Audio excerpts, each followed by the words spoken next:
Hello friends, আসসালামু আলাইকুম। আজকে আমি রান্না করব বিলের ছোট মাছ দিয়ে আলু দিয়ে। প্রথমে কড়াইয়ের মধ্যে দিয়ে দিলাম তেল, দিয়ে দিলাম পেঁয়াজ কুচি, দিলাম স্বাদ মতো লবণ, হলুদের গুঁড়ো, মরিচের গুঁড়ো, অল্প একটু পানি দিয়ে দিব যেন পুড়ে না যায়। তারপর দিয়ে দিলাম ধনিয়ার গুঁড়ো, দিয়ে ভালো করে কষিয়ে নিলাম। কষানো শেষ, এখন দিয়ে দিব মাছগুলো।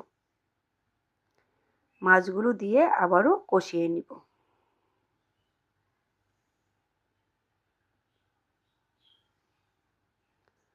মাছগুলো কষানো শেষ হলেই তারপর দিয়ে দিব কেটে রাখা আলু। ভালো করে নেড়েচেড়ে মিশিয়ে নিব। ছোট মাছ আমার অনেক প্রিয়। ছোট মাছের তরকারি আমার খেতে খুবই ভালো লাগে। এখন দিয়ে দিব টমেটো। টমেটো ছাড়া কোনো মাছের তরকারি আমার কাছে ভালো লাগে না। এখন দিয়ে দিব অল্প একটু ঝোল, যাতে তাড়াতাড়ি সিদ্ধ হয়ে যায়। এই তো আমার রান্না শেষ। সবাই বলে যাবেন কেমন হয়েছে।